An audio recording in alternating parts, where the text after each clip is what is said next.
BMOT20 says, you think OSU's defense going to get better soon? OSU's defense is good. Oh, you talking about Ohio State. My bad. There are two OSUs in my house, not three, because Oregon State doesn't really get a whole hell of a lot of run here. Though, shout out Jonathan Smith. Shout out Jaquiz Rogers. Shout out Brandon Cooks. Anyway, I think Ohio State's defense gets better if they shore up their secondary, and they have an opportunity to prove that against Indiana at 11 a.m. on Big Fox when Michael Penix Jr. and Stevie Scott and Ty Freifogel and Whop Philyor travel to Ohio Stadium. What I think is interesting about that game is they're not going to allow any fans whatsoever to attend. It was the Big Ten's policy to let family, close friends attend the game. So you're talking like maybe 100 people, right? Maybe a little bit more than that. Now they're saying because of the rise in cases, the spikes around Columbus, nobody that is not directly affiliated with the game itself gets to go to that game, right? So you don't even get your close friends and family. Like I was texting with Justin Fields' father for this feature that I wrote for Fox, and he was traveling up to Columbus for their opener against Nebraska, and like he doesn't get to do that now, right? According to this policy, which absolutely sucks because I feel for all the parents that don't get to travel to these games, especially at this really dark time in our history. But also, you need to put on tape and in front of a national television audience that you are still Ohio State. Not to say that you're not, but think about this. You're still recruiting JT Tuimoloau and Emeka Egbuka, right? Those are two dudes you're still coming after. You need to be able to show that you are going to dunk on a number 9 Indiana team. You need to put that on tape. You need to get back to the playoff. You need the playoff to be played. You need to win a national championship to shore that up, right? Ohio State is recruiting at a ridiculous level right now and has been since about March, basically since they got Kerry Combs back in the boat along with guys like Al Washington and Tony Alford. They just out here killing it. But I think Brian Hartline, remiss if I didn't say him, Larry Johnson Sr., I can name the entire staff. You know how that goes. But I think that because you can't get the kids on campus and because the dead period is extended through April, you only have national television to use as a enormous recruiting tool. Like you can do all the Zoom conferences that you want to do. You can do all the virtual tours you want to do. You need to be able to show on the field that y'all are dominant and that the kids want to be a part of that. You also need to show in the NFL draft, which Ohio State has done here in the last couple of years, right? Especially when we're talking about defensive line, cornerbacks, and really offensive line. But I think that their secondary getting better, their secondary picking people off is also going to show an Emeka Egbuka that, yes, I'm going to get challenged by dudes like Sevyn Banks, dudes like Josh Proctor, dudes like Shaun Wade. And a way that they have been taken apart here in recent games, it don't make me feel good, right? The same thing goes with that front seven against Nebraska.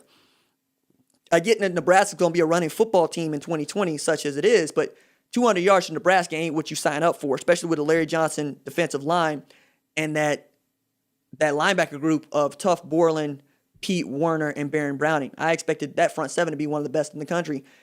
Now, do I think that JT Tuimoloau is going to be put off by what they have done? No. If anything, I'm more inclined to think of Tuimoloau at Ohio State than Egbuka, though I'm throwing Egbuka in there, because Tuimoloau still wants to play basketball. And Ohio State, I believe, is a better basketball school than Washington, for instance, right? Or even Alabama, for that matter. So I think there's stuff for them to prove there. Let's see. What else is getting here?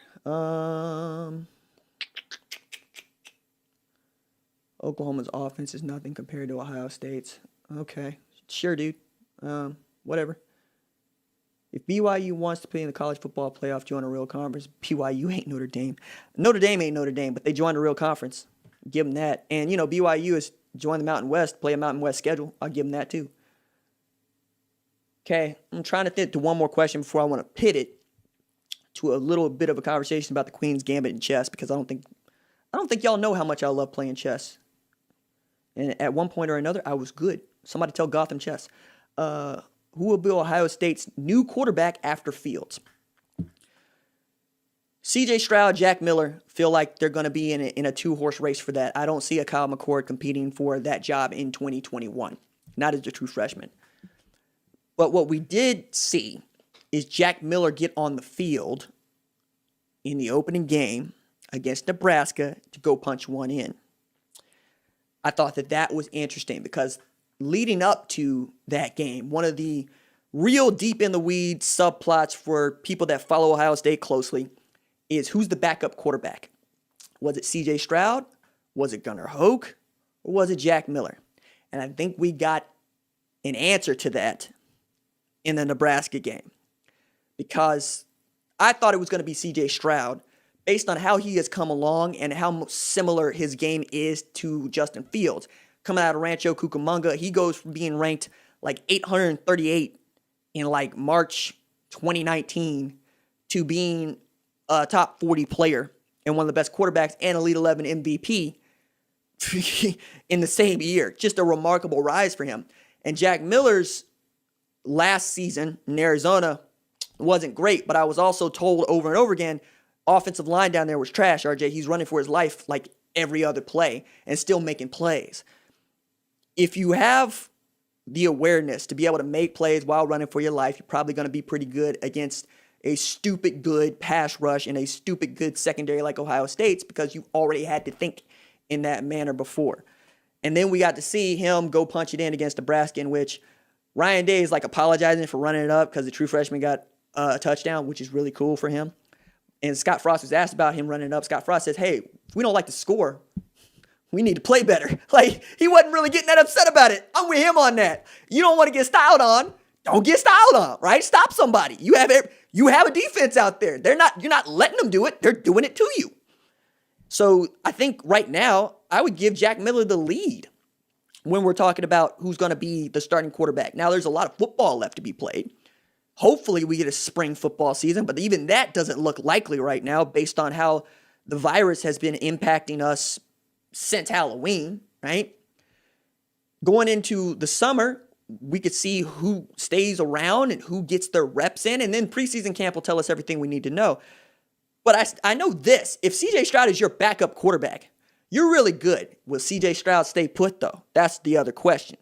Because now fans think that coaches are making decisions based on trying to keep their rosters full at a depth chart. And I'm saying if that's the case, just take a look at Georgia. Kirby Smart didn't seem to care that Justin Fields was going to transfer or that Jacob Eason was going to transfer, right?